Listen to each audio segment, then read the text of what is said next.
और थोड़ी देर पहले कानून मंत्री रविशंकर प्रसाद ने भी किसान आंदोलन की आड़ में एक बड़े खेल का इशारा किया है। रविशंकर प्रसाद ने कहा कि सीए हो या फिर शाहीन बाग, हर आंदोलन के पीछे एजेंडा कुछ और ही होता है। आज जो नरेंद्र मोदी की सरकार ने किया, यूपीए की 10 साल की सरकार में यही कर रहे थे, अपने राज्यों में कर रहे थे, बढ़ चढ़कर कर रहे थे। अभी मैं डॉक्यूमेंट दिखाऊंगा देश के सामने। लेकिन आज जब इनका राजनीतिक वजूद खत्म हो रहा है, ये बार बार चुनाव में हारते हैं, लोकसभा के चुनाव में, विधानसभा के चुनाव में, नगर निगम के चुनाव में, तो अपना वजूद, अस्तित्व बचाने के लिए किसी भी विरोधी आंदोलन में शामिल हो जाते हैं। मैं स्वीकार करूंगा कि किसान आंदोलन के नेता ने साफ साफ कहा है कि पॉलिटिकल लीडर्स हमारे मंच पे नहीं आए।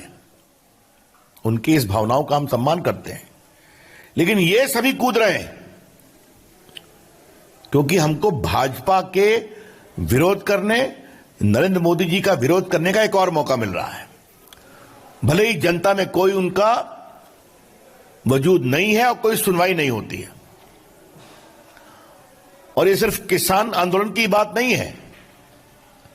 अगर आप देखेंगे तो चाहे वो सीए का विषय हो या बाकी विषय हो या कभी शाहीन बाग का विषय हो या कोई और सुधार का विषय हो, कोई भी विषय हो तो ये खड़े हो जाते। मैं चाहता हूं कि कांग्रेस पार्टी का दोहरा चेहरा देश के, ये उनकी देखिए ओरिजिनल मैनिफेस्टो है उनके कांग्रेस पार्टी की, और इसमें मैंने अंग्रेजी पढ़ा, फिर पढ़ता हूं, मैंने पढ़ दिया, देखिए मैं अंग्रेजी पढ़ रहा हूं।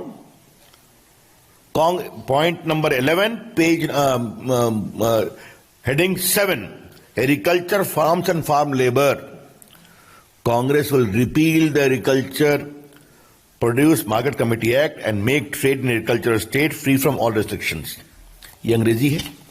हिंदी में देखिए, कांग्रेस कृषि उपज मंडी समितियों के अधिनियम में संशोधन करेगी।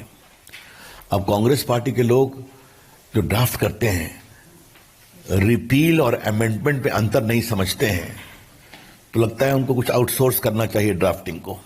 ये मैं जरूर कहना चाहूंगा। अगर हिंदी भी मान ले तो संशोधन के पक्ष में वो थे जो हमारी सरकार ने किया है। अब जरा आपको हम राहुल गांधी के कुछ वक्तव्य दिखाना चाहते हैं। हमने बार बार कहा था, ये देखिए 2013 में उन्होंने अपने सारे मुख्यमंत्रियों की बैठक बुलाई थी यूपीए की सरकार ने, और उसमें क्या था, farmers can sell directly in Congress rule states. ये राहुल गांधी ने अपने मुख्यमंत्रियों को निर्देश दिया था।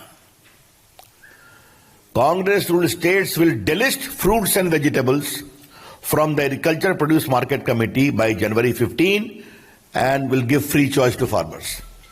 तो 2013 में जब उनकी सरकार थी, राहुल गांधी ने बुलाया था ये बैठक। ये आपकी जानकारी में रहना बहुत जरूरी है।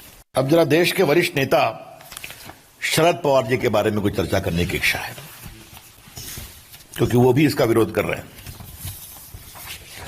जब वो देश के कृषि और उपभोक्ता मामलों के मंत्री थे, एग्रीकल्चर एंड कंज्यूमर अफेयर्स, तो देश के सारे मुख्यमंत्रियों को चिट्ठी लिखी। अभी मैं आपको 2 चिट्ठी दिखाऊंगा जो उन्होंने 11 अगस्त 2010 को उस समय दिल्ली की मुख्यमंत्री शीला दीक्षित को लिखी, और फिर नवंबर में शिवराज सिंह चौहान को लिखी।